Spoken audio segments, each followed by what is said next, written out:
اللہ رب العزت کی حمد و ثنا، نبی مکرم شفیع معظم ہادی دو جہاں سرور سروران حضور سیدی و مولائی و آقائی و ملجائی احمد مجتبی حضرت سیدنا محمد مصطفیٰ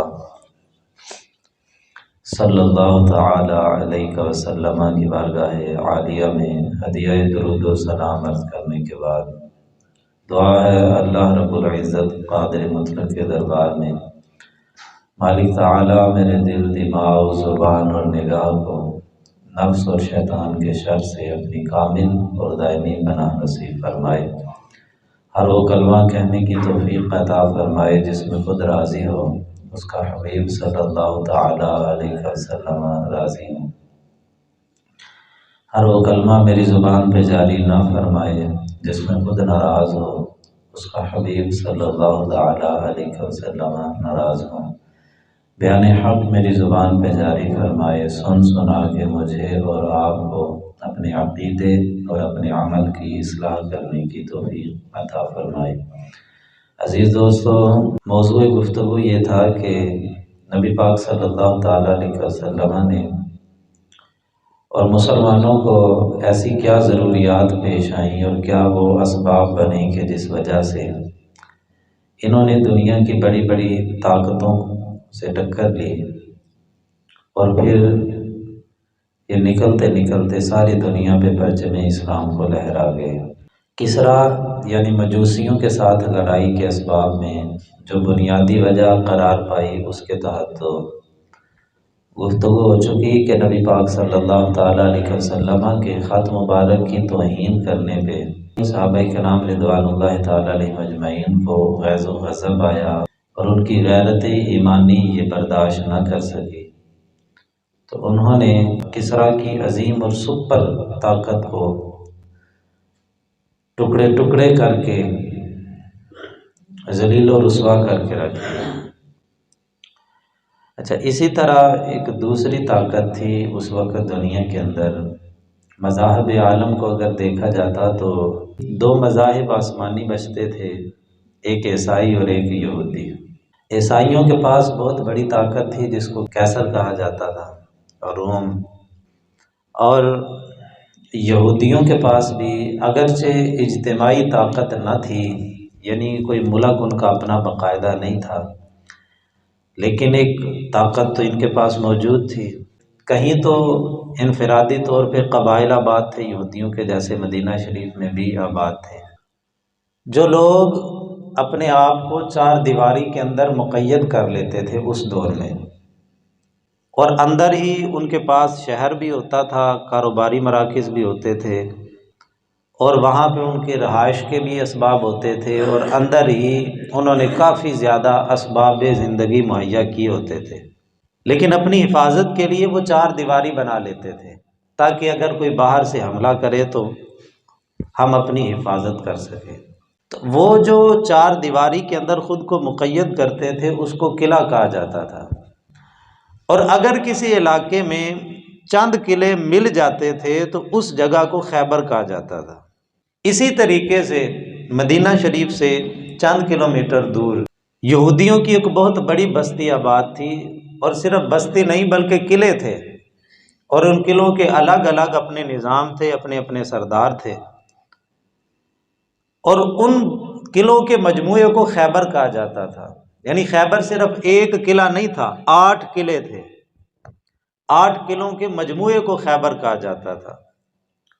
ان میں قلعہ قتیبہ تھا، ناعم تھا، صعب تھا، شق تھا، غموس، نطات اور وطی اور سالم، یہ 8 قلعے تھے جن کے مجموعے کو خیبر کہا جاتا تھا، اور ان 8 قلعوں کے الگ الگ اپنے سردار تھے، اور اپنا اپنا ان کا معاملہ اور نظام چل رہا تھا، لیکن ان کا آپس میں اتحاد تھا، چونکہ وہ سارے اکٹھے تھے، ایک نظام تھا، ایک معیشت تھی، ایک دین تھا، ایک مذہب کے پیروکار تھے، اور اسی کے تحت انہوں نے خود کو آپس میں جوڑ کے رکھا ہوا تھا۔ تو یہ جو خیبر تھا، یعنی 8 قلعے جہاں پہ یہودیوں کے موجود تھے، یہ علاقہ مکے کے کافروں اور یہودیوں کی اجتماعی سازشوں کا مرکز تھا۔ غزوہ خندق جو ہوا تھا، مسلمانوں پہ جو حملہ ہوا تھا، اس میں بہت بڑا کردار خیبر والوں کا بھی تھا۔ اس سے پہلے نبی پاک صلی اللہ علیہ وسلم کو خبریں ملتی رہتی تھیں کہ خیبر کے یہودی وہ مسلمانوں کے خلاف سازشوں میں مصروف ہیں، لیکن اس وقت تک یہودیوں کے خلاف، یعنی اتنی دور جا کے ان پہ حملہ کرنا، یہ جنگی حکمت عملی کے خلاف تھا کہ اگر مسلمان اتنے 100 کلومیٹر دور جاتے ہیں تو پیچھے سے مکے کے کافر وہ مدینے پہ حملہ کر دیں گے، چونکہ ان کا آپس میں اتحاد تھا۔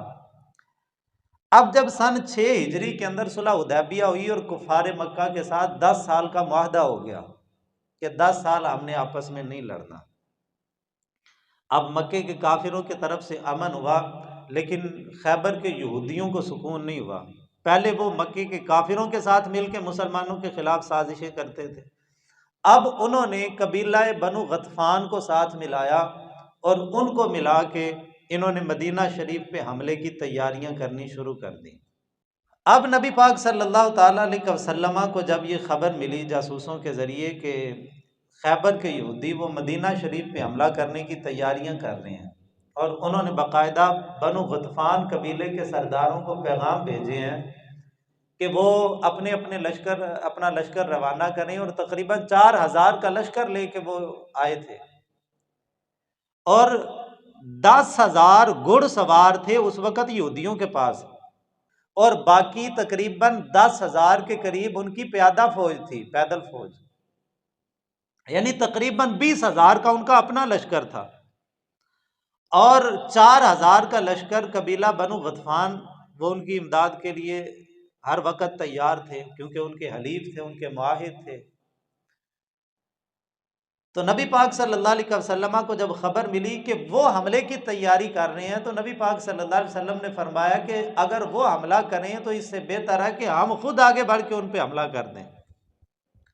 اب سرور عالم صلی اللہ تعالیٰ علیہ وسلم نے جنگی حکمت عملی کے تحت، چونکہ اب مکے کے کافروں کی طرف سے امن تھا، اب آ جا کے جو فتنوں اور سازشوں کا مرکز تھا وہ خیبر تھا، اور اس کے ارد گرد کے اس کے حلیف قبائل تھے، تو نبی پاک صلی اللہ علیہ وسلم نے اعلان جہاد فرمایا میرے رب کا وعدہ ہے کہ وہ ہمیں فتح عطا فرمائے گا۔ آقا کریم علیہ الصلوۃ والتسلیم نے اعلان جہاد فرمایا، اور ساتھ ہی آقا کریم علیہ السلام نے یہ بھی اعلان فرما دیا لا یخرج معنا الا من خرج معنا فی الحدیبیہ، ہمارے ساتھ جنگ کے لیے وہی نکلے جو حدیبیہ میں گئے تھے، جو بیعت رضوان کے اندر شامل تھے، جو صلح حدیبیہ کے موقع پہ ہمارے ساتھ تھے، وہ جنگ میں شریک ہوں، اس کے علاوہ کوئی ہمارے ساتھ نہ چلے۔ ایک تو اس میں حدیبیہ والوں کی دل جوئی تھی کہ وہ احرام باندھ کے گئے، وہاں پہ پہنچے تو مکے والوں نے روک دیا، اب نہ تو عمرہ ہوا، نہ جنگ ہوئی، نہ وہ کافروں کے ساتھ لڑ سکے، اتنا غیظ و غضب اپنے دل کے اندر سمیٹ کے رسول پاک صلی اللہ علیہ وسلم کے ایک حکم پہ سر کو جھکا کے ساری شرطیں مکے کے کافروں کی مان کے مسلمان واپس پلٹ آئے تھے۔ تو دل میں کچھ کیفیت تھی، کچھ بوجھ تھا، کچھ دکھ تھا کہ ہم نے کافروں کی ہر بات مان لی، ان سے لڑے بھی نہیں، اور پھر دوسری بات یہ ہے کہ ہم عمرہ کرنے گئے تھے اور عمرہ بھی نہیں کر کے آئے۔ تو یہ سارا جو ان کی دل جوئی کے لیے نبی پاک صلی اللہ علیہ وسلم نے اعلان فرمایا کہ ہمارے ساتھ صرف وہی نکلے جو حدیبیہ میں ساتھ تھے، یا جو بیعت رضوان کے اندر شریک ہوئے۔ اب بیعت رضوان کے اندر تقریباً 1400 کے قریب صحابہ تھے، بڑا اگر تعداد ملائیں تو وہ 1500 کے قریب بنتی ہے، یعنی تقریباً 1500 کے قریب صحابہ کرام رضوان اللہ تعالی علیہم اجمعین کا لشکر لے کے نبی پاک صلی اللہ علیہ وسلم نے تیاری کا حکم فرمایا۔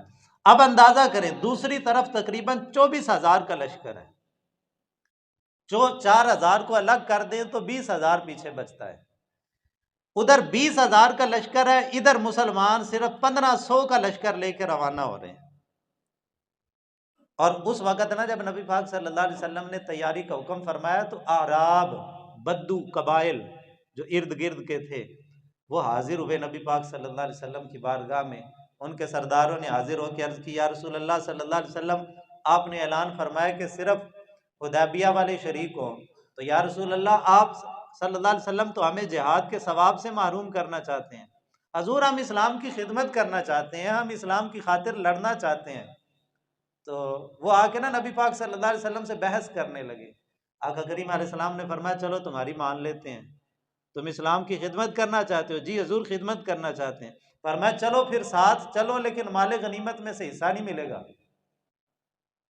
اب وہ نا جب حضور نے اتنی بات کی تو کہنے لگے حضور پھر ہم نا تھوڑا مشورہ کر لیں، ہم سوچ سمجھ لیں پھر بات کریں گے۔ عبداللہ بن ابی منافق بھی حاضر ہوا، حضور میں بھی جانا چاہتا ہوں۔ نبی پاک صلی اللہ علیہ وسلم نے سختی سے منع فرما دیا، فرمایا کوئی منافق ہمارے ساتھ نہ چلے۔ اور جنگوں میں یہ پہلی جنگ تھی کہ نبی پاک صلی اللہ علیہ وسلم نے خفیہ تیاری نہیں کی، علل اعلان حضور نے تیاری کا ارادہ فرمایا اور اعلان فرما دیا۔ اب اعراب بھی واپس چلے گئے اور منافقوں کو بھی نبی پاک صلی اللہ علیہ وسلم نے منع فرما دیا۔ اب وہی صحابہ جو بیعت رضوان والے تھے ان کو لے کے نبی پاک صلی اللہ علیہ وسلم روانہ ہونے کی تیاری کرنے لگے۔ 5 صحابہ پیچھے رہے جو بیعت رضوان میں شریک تھے، لیکن وہ اس جنگ میں نہ جا سکے، وہ شرعی طور پہ معذور تھے، بیمار تھے یا کوئی عذر تھا جسم کے اندر، جس کی وجہ سے وہ 5 صحابہ پیچھے رہ گئے۔ اور باقی صحابہ کے نام جو حدیبیہ والے تھے وہ غزوہ خیبر کے لیے روانہ ہوئے۔ ماہ محرم شریف سن 7 ہجری کے اندر اس سفر کا آغاز ہوا۔ محرم چونکہ حرمت والا مہینہ ہے تو کچھ لوگوں کے ذہن کے اندر وسوسہ پیدا ہوا کہ بھئی حرمت والے مہینے میں تو جنگ عرب نہیں کیا کرتے، تو آقا کریم علیہ السلام اسی مہینے میں نہیں کرنے ہیں۔ تو نبی پاک صلی اللہ علیہ وسلم نے فرمایا کہ بھئی ہم محرم میں سفر کریں گے اور اس مہینے کے گزرنے کے بعد ہم سفر کے اندر جا کے جنگ کریں گے، یعنی حرمت والے مہینے میں جنگ نہیں کریں گے، اس دوران ہم سفر کر لیں۔ اور اسی دوران بنو قینقاع، یہ یہودیوں کا قبیلہ تھا، انہوں نے ایک مخبر بھیجا خیبر میں کہ وہاں جا کے خبر دو کہ نبی پاک صلی اللہ علیہ وسلم تیار ہو کے آ رہے ہیں، لیکن وہ مخبر پکڑا گیا۔ نبی پاک صلی اللہ علیہ وسلم نے اس کو سزا دی۔ عبداللہ بن ابی منافق نے بھی خط لکھ کے بھیجا، اس کا مخبر پہنچ گیا اور اس نے جا کے وہاں پہ خبر دی خیبر والوں کو۔ اس خط میں لکھا تھا کہ محمد صلی اللہ علیہ وسلم 1500 صحابہ کے ہمراہ حملہ کرنے کے ارادے سے آ رہے ہیں، تو پریشان ہونے کی ضرورت نہیں، تیاری تم کر لو، تمہاری تعداد 20,000 ہے، باہر نکل کے ان سے لڑو، 1500 اور 20,000 کا مقابلہ ہی کوئی نہیں ہے، تو لہٰذا تمہیں میں خبر دے رہا ہوں کہ ان کے آنے سے پہلے پہلے اپنی تیاری پوری کر لو۔ اب جب عبداللہ بن ابی کا خط خیبر والوں کو پہنچا تو انہوں نے ہنگامی اجلاس بلایا۔ جتنے قلعے تھے وہ 8 قلعے جن کا نام میں نے ذکر کیا، قلعہ قتیبہ، نائم، صعب، شق، غموس، نطات اور ستی اور سالم، ان 8 کے 8 قلعوں کے الگ الگ گورنر تھے۔ ان سب نے ایک جگہ پہ اکٹھے ہو کے میٹنگ بلائی اور اس میٹنگ کے اندر مشورہ شروع ہوا کہ ہم کیا کریں۔ مسلمان حملہ کرنے کے ارادے سے آ رہے ہیں، ہم حملہ کرنا چاہتے تھے لیکن اب تو وہ خود چل کے آ گئے، تو اب ہمارا دفاعی نظریہ اور حکمت عملی کیسی ہو۔ تو جب مشورہ شروع ہوا کہ باہر نکل کے لڑیں یا قلعے کے اندر محصور رہیں، تو ایک قلعہ نائم کا جو سردار اور گورنر تھا، سلام ابن مشکم اس کا نام تھا، یہ یہودیوں کا بہت بڑا عالم بھی تھا، ہبر بھی تھا اور قلعے کا گورنر بھی تھا۔ اس نے مشورہ دیا، اس نے کہا کہ بھئی بات یہ ہے کہ میں نے خواب دیکھے تھے کچھ، اور دوسرا آسمانی کتابوں میں جو کچھ میں نے پڑھا ہے، ان خوابوں کا اور ان کتابوں کا جب میں تجزیہ کرتا ہوں نا تو نتیجہ یہ نکلتا ہے کہ یہودی 2 جگہ ذبح ہوں گے۔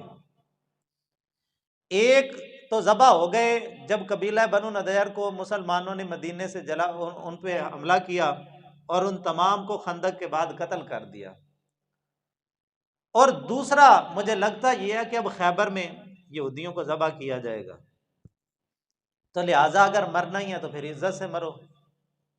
سردار تھا، آخر عرب کا رہنے والا تھا، جنگجو بندہ تھا، تو اس نے کہا بھی اگر مرنا ہے تو پھر عزت سے مرو، ایسے گھٹ گھٹ کے اور پیچھے ہٹ کے مرنے کا کیا فائدہ۔ لہٰذا اب ہمیں ایسے ڈر کے مرنے کی ضرورت نہیں ہے، 1500 بندہ ہے، ہمارے پاس 20,000 فوجی ہیں، ہم جب وہ ان کے ساتھ لڑ سکتے ہیں، ہم مقابلہ کرنے کی ہمت رکھتے ہیں، اگر جیت گئے تو ٹھیک ہے، نہ جیتے تو یار عزت سے تو مریں گے نا۔ سلام ابن مشکم نے اس میٹنگ کے اندر یہ مشورہ دیا، لیکن چونکہ وہ 8 قبائل 8 قلعے تھے، میں نے عرض کی کہ 20,000 کا ان کا لشکر تھا، بہت بڑا ان کو اپنا، ان کے پاس جنگی ساز و سامان بھی موجود تھا، ہر طرح کے آلات ضرب و حرب ان کے پاس موجود تھے، تو ان کو بڑا غرور تھا، وہ کہنے لگے 1500 بندہ ابھی مدینے سے نکلنے کا ارادہ کر رہے ہیں، پتہ نہیں انہوں نے آگے سے جب ان کو پتہ لگنا 20,000 ہے، آنا بھی ہے یا نہیں، انہوں نے ڈر کے ہی واپس چلے جانا ہے۔ ان کو غرور تھا، ناز تھا کہ بھی مسلمان ہمارے مقابلے میں آنے کی ہمت نہیں کریں گے، اور اگر آ بھی گئے تو جب آئیں گے تو پھر دیکھا جائے گا۔ ہاں اتنا سلام ابن مشکم نے کہا کہ بھئی اتنا ضرور کرو، اگر میری بات نہیں نہ مانتے تو اتنا کرو کہ مدینے کے رستوں پہ اپنے بندے کھڑے کر دو جو ہمیں خبر دیتے رہیں کہ مسلمان پہنچے ہیں یا نہیں پہنچے۔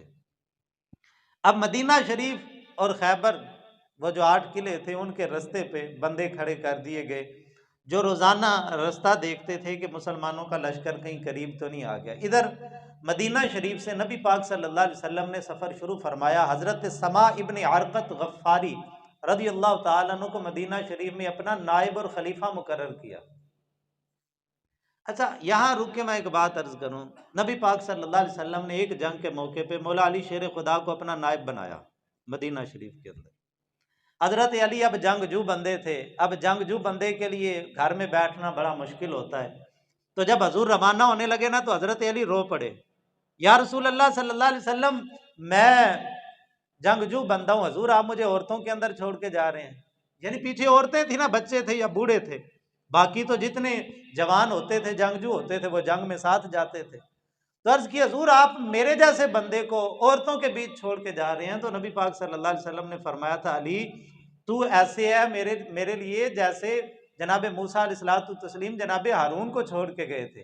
اس سے کچھ لوگوں کے ذہن کے اندر وہم پیدا ہو گیا کہ جیسے نبی پاک صلی اللہ علیہ وسلم حضرت مولا علی کو نائب بنا کے جا رہے ہیں، یہ اشارہ ہے کہ اپنے بعد خلیفہ بھی مولا علی شیر خدا کو بنا کے جا رہے ہیں۔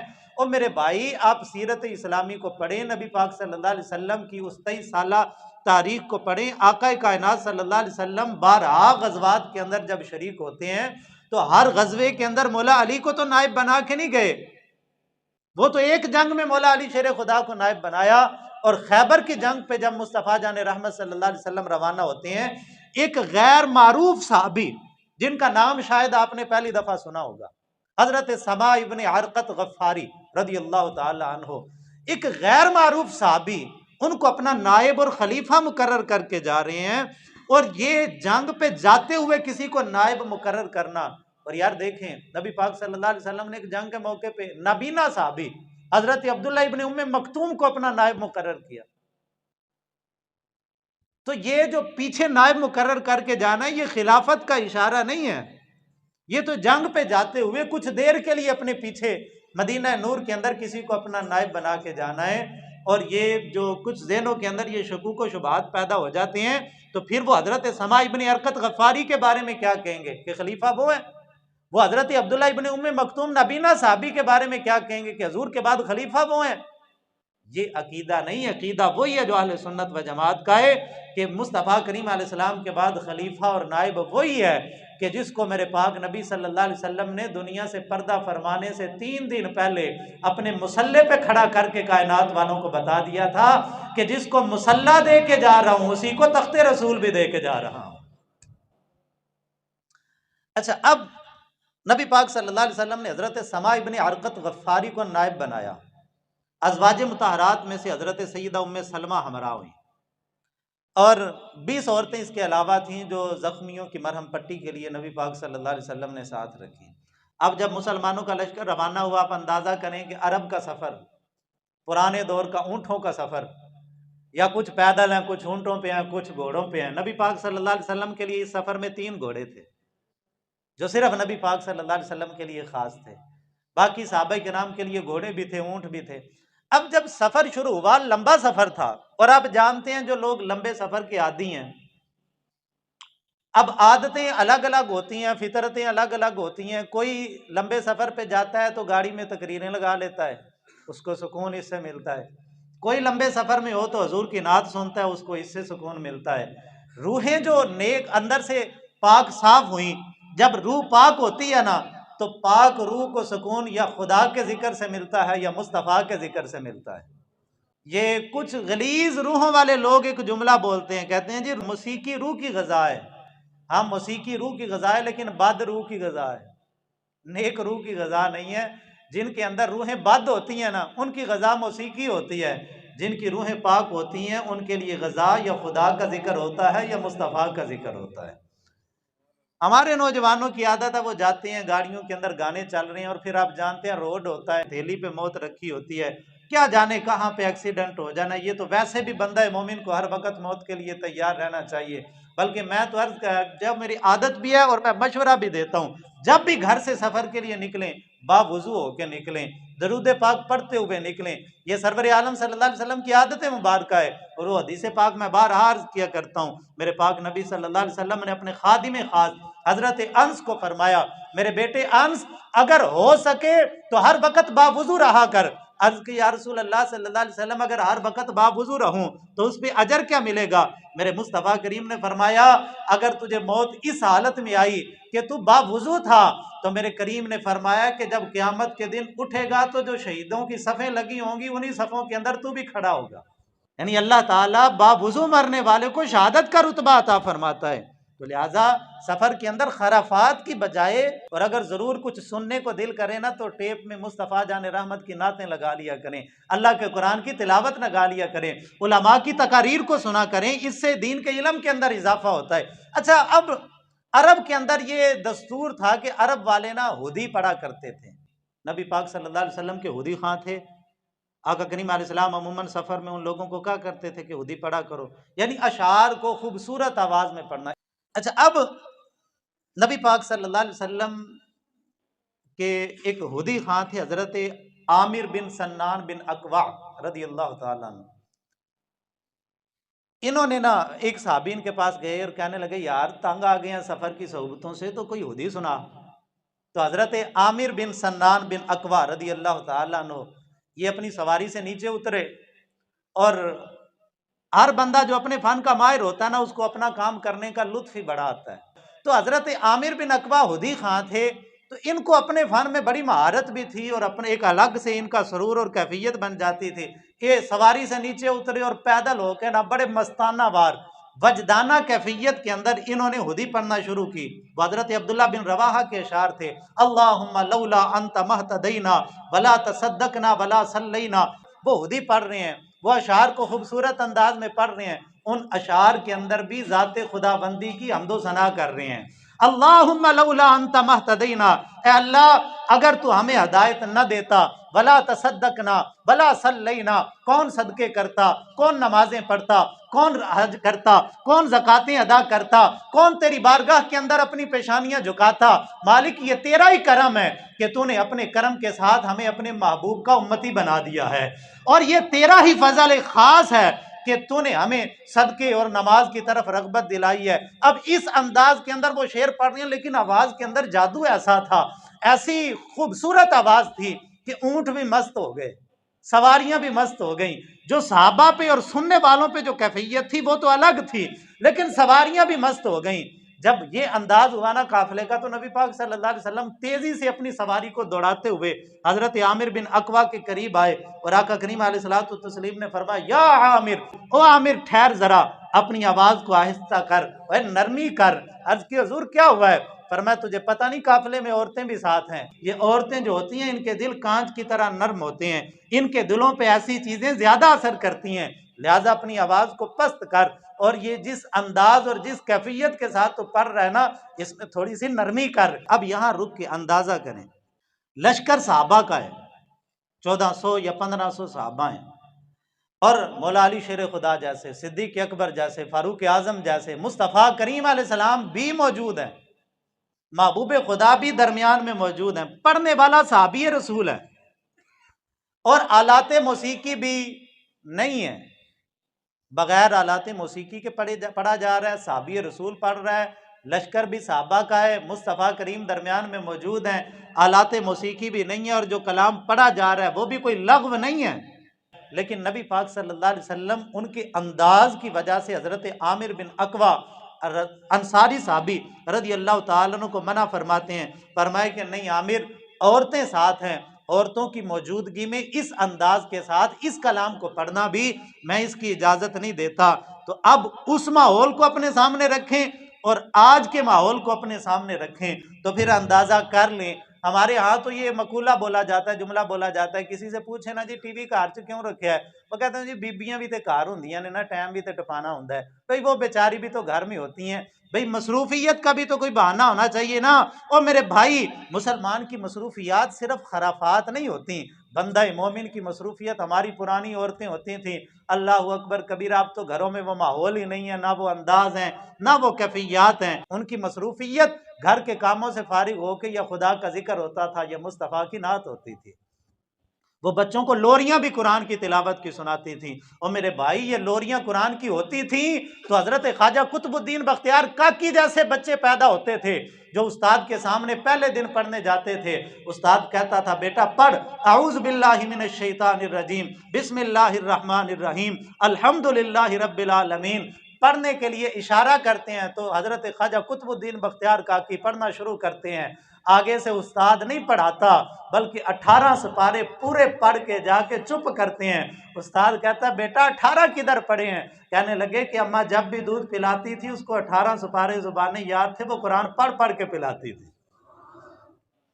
کہاں وہ انداز رہے، کہاں وہ کیفیات نہیں. اب قرآن کی تلاوت تو کوئی مصروفیت ہے نہیں. میں یہ عرض کیا کرتا ہوں، خلیفہ بغداد نے اعلان کیا کہ میں نے بیٹے کی شادی کرنی ہے. جس گھر کے اندر قرآن کی حافظہ بچی ہو وہ اپنے گھر کے اندر رات کے وقت نا ایک چراغ روشن کر کے رکھ دے تاکہ پتہ لگ جائے فلانے فلانے گھر کے اندر ایک بچی حافظ قرآن ہے جو شادی کے قابل ہے. تو جب اعلان ہوا خلیفہ بغداد کی طرف سے تو جب رات ہوئی تو پورا بغداد روشنی سے جگمگا رہا. ہر گھر کے اندر قرآن کی حافظہ بچی تھی. تو اب مشکل ہو گیا.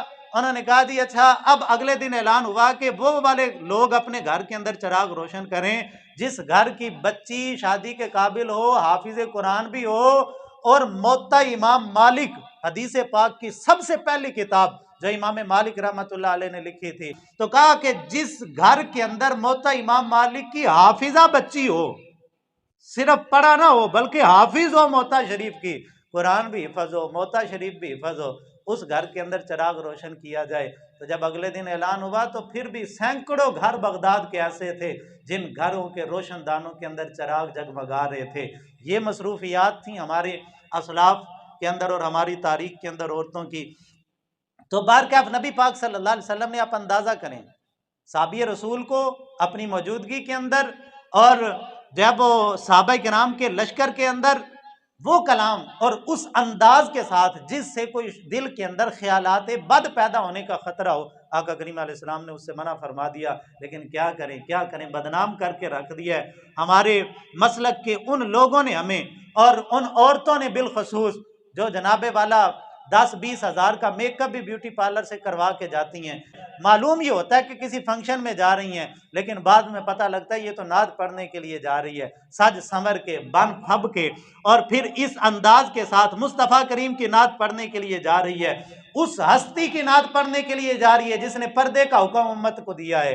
اس نبی کی نعت پڑھنے کے لیے جا رہی ہے جس نے یہ حکم دیا ہے کہ جب عورت خوشبو لگا کے اپنے گھر سے اس نیت سے نکلتی ہے کہ غیر مرد اس کی خوشبو کو سونگے تو جتنی دیر تک وہ گھر سے باہر رہتی ہے اللہ کے فرشتے اس پہ لعنت کرتے رہتے ہیں. اور میرے بھائی، جن گھروں کے اندر اس انداز کے اندر محفل نعت کروائی جا رہی ہے وہ مت سمجھے کہ ہمارے گھروں کے اندر برکتیں اور رحمتیں اتریں گی. ان گھروں کے اندر جتنی دیر تک ایسی محفلیں ہوتی رہیں گی اللہ کی لعنت برستی رہے گی، اور اس انداز سے جو پڑھنے والی ہوگی اس پہ بھی اللہ کی لعنت برستی رہے گی، اور جو اس پہ راضی رہے گا اس پہ بھی اللہ رب العزت کی لعنت برستی رہے گی. اور یہ میری بات نہیں ہے، کسی مفتی کی بات نہیں ہے، یہ گنبد خضرا کے مکین کا قول ہے جن کی زبان سے نکلی ہوئی بات میں شک ہو ہی نہیں سکتا. اب یہ انداز نا بڑے شہروں سے نکلتا ہماری چھوٹی بستیوں میں بھی آ گیا. ٹولیاں بنی ہوئی ہیں، گھروں کے اندر جا رہے ہیں اور پھر جناب والا ساتھ دف بھی رکھے ہوئے ہیں، میک اپ کیا ہوا ہے، خوشبوؤں کے ہلے ہیں، جناب والا 20-25 ہزار کا سوٹ پہنا ہوا ہے. جی کیا کرنے جا رہی ہیں؟ جی نعت نبی پاک کی پڑھنے جا رہی ہیں، اور پھر نعتیں بھی اس انداز میں پڑھتی ہیں جی ایک حاجی لایا مینوں گھٹ کے سینے. یہ مذاق بنا کے رکھ دیا ہمارے مسلک کو. کوئی تعلق نہیں ہے ان کا اہل سنت و جماعت کے ساتھ، نہ اعلی حضرت کے مسلک کے ساتھ ان کا کوئی تعلق ہے. بھی دیکھیں نا، عورت اذان نہیں پڑھ سکتی. ہمارے فقہا نے لکھا عورت کی اذان مکروہ تحریمی ہے، اگر پڑھے گی تو وہ اذان نہیں ہوگی، دوبارہ پڑھنی پڑے گی. جب اس کی اذان حرام ہے تو نعت کہاں سے جائز ہوگی؟ اب وہ حدیث پاک نبی پاک صلی اللہ علیہ وسلم نے منع فرما دیا، فرمایا او عامر بن اقوا رفقم بالقوا، او ذرا نرمی کر. اور یہاں پہ بخاری کی روایت کے الفاظ بڑے خوبصورت ہیں. نبی پاک صلی اللہ علیہ وسلم نے پوچھا، فرمایا یہ کون اس انداز سے اشعار پڑھ رہا ہے؟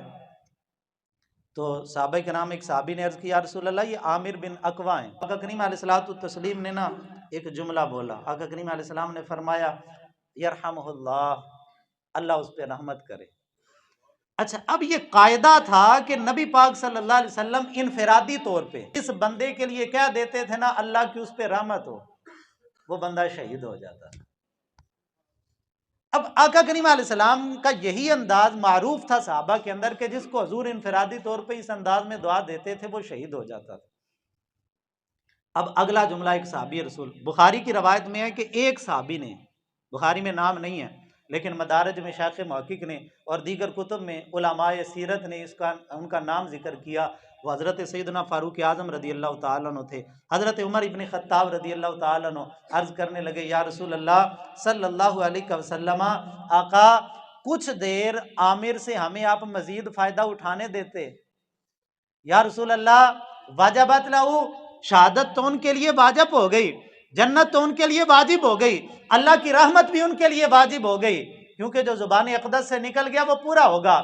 لیکن یا رسول اللہ اگر مہربانی فرماتے تو حضرت عامر کو کچھ دیر اور ہمارے لیے رہنے دیتے تاکہ ہم ان سے فائدہ اٹھاتے. اس ایک حدیث پاک سے اہل سنت کے دو عقائد نکھر کے سامنے آتے ہیں. ایک عقیدہ تو وہ جو کچھ لوگوں نے ذہنوں کے اندر یہ اختراع باندھ دی، اپنی کتابوں میں بھی لکھ دیا کہ کوئی کہاں مرے گا یہ کسی کو نہیں پتا، حتیٰ کہ امام الانبیاء صلی اللہ علیہ وسلم کے بارے میں یہاں تک کہہ دیا کہ محمد پاک کو تو اپنا بھی نہیں پتا معاذ اللہ کہ کہاں پہ ان پہ موت کی کیفیت طاری ہونی ہے. اس حد تک یہ جملہ نبی پاک صلی اللہ علیہ وسلم کے علم مبارک کی نفی کرتے ہوئے بول دیا. اب یہ روایت بخاری کی ہے. میرے مصطفیٰ صرف اپنی بات نہیں کر رہے بلکہ اپنے صحابی حضرت عامر ابن اقوا انصاری رضی اللہ تعالیٰ عنہ کے بارے میں فرما رہے ہیں. اور دوسرا عقیدہ یہ ہے کہ میرے مصطفیٰ کو اللہ رب العزت نے مالک و مختار بنا کے بھیجا ہے. اعلی حضرت نے فرمایا تھا کہ میں تو مالک ہی کہوں گا کہ وہ مالک کے حبیب یعنی محبوب و محب میں نہیں، میرا تیرا رب کائنات کے محبوب ہے. رب نے کل خزانوں کا مالک بنا کے اپنے محبوب کو بھیج دیا ہے. کائنات کی ہر چیز کا اختیار رب قدوس نے اپنے محبوب کریم علیہ الصلوۃ والتسلیم کو عطا کر کے بھیجا ہے. اسی وجہ سے حضور جس کے لیے چاہیں، جو چاہیں، جس وقت چاہیں میرے مصطفیٰ کہہ دیں تو جو زبان اقدس سے نکل جاتا ہے خدا وحدہ لا شریک تقدیر کو ادھر ہی موڑ دیا کرتا ہے. اور یہ عقیدہ میرا نہیں بلکہ حضرت فاروق اعظم کا ہے جو حضور کی بارگاہ میں عرض کر رہے ہیں، یا رسول اللہ، یہ بخاری کے الفاظ ہیں، یا رسول اللہ آپ تھوڑی دیر اور رہنے دیتے.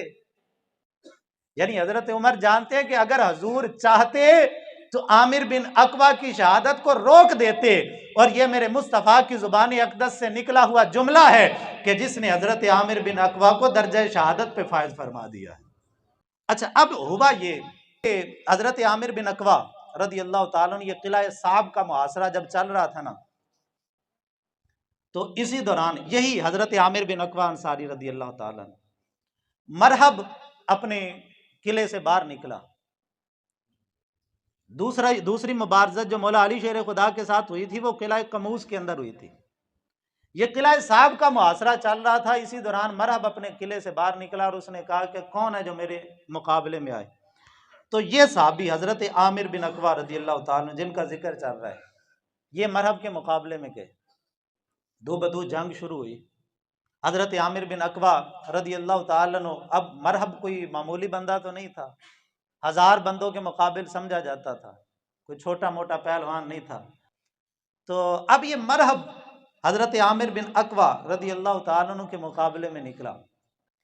تو حضرت عامر بن اقوا رضی اللہ تعالیٰ عنہ نے اس نے مرحب نے حملہ کیا. حضرت عامر بن اقوا نے اپنی ڈھال پہ روکا، اس کی تلوار ڈھال کے اندر پھنس گئی. تو حضرت عامر بن اقوا نے دوسرے ہاتھ سے وار کیا. تو مرحب بڑا شاہ سوار اور جنگجو بندہ تھا، اس نے وار سے خود کو بچایا ایک طرف ہو کے.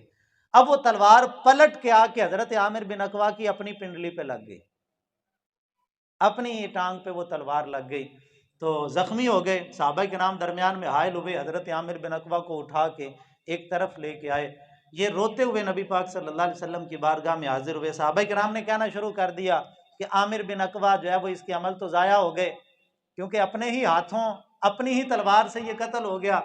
تو نبی پاک صلی اللہ علیہ وسلم کی بارگاہ میں یہ روتے ہوئے حاضر ہوئے، یا رسول اللہ، لوگ کہہ رہے ہیں کہ عامر بن اقوا اس کے عمل ضائع ہو گئے، اور ایک روایت کے الفاظ ہیں کہ ان کے چچا وہ حضور کی بارگاہ میں حاضر ہوئے، یا رسول اللہ، لوگ کہتے ہیں کہ تیرے بھتیجے کے عمل ضائع ہو گئے۔ آقا کریم علیہ السلام نے فرمایا جس نے یہ بات کی اس نے جھوٹ بولا، اور اس نے جب یہ غلط بات کی ہے، فرمایا میرے صحابی عامر کے لیے تو اللہ نے 2 اجر رکھ دی ہیں، اس کو تو اللہ تعالیٰ دو گنا اجر عطا کرے گا، 2 شہادتوں کا اجر حضرت عامر بن اقوا انصاری رضی اللہ تعالیٰ عنہ کو عطا فرمایا جائے گا۔ اور پھر جو حضور نے فرمایا تھا کہ وہ شہید ہوں گے، وہ حضرت عامر بن اقوا رضی اللہ تعالیٰ عنہ اسی جنگ کے دوران یعنی غزوہ خیبر کے دوران حضرت عامر بن اقوا رضی اللہ تعالیٰ عنہ شہید ہوئے، اور اللہ رب العزت نے مصطفیٰ کریم علیہ السلام کی زبان اقدس سے نکلے ہوئے اس جملے کو پورا فرمایا۔ اور انشاءاللہ تعالیٰ اگلے جمعے میں مزید اسی کے تحت گفتگو ہوگی۔ اللہ تعالیٰ آقا کریم علیہ الصلوۃ والتسلیم کی زلف عنبری کا صدقہ ہم سب کو اپنے عقیدے اور عمل کی اصلاح کرنے کی توفیق عطا فرمائے۔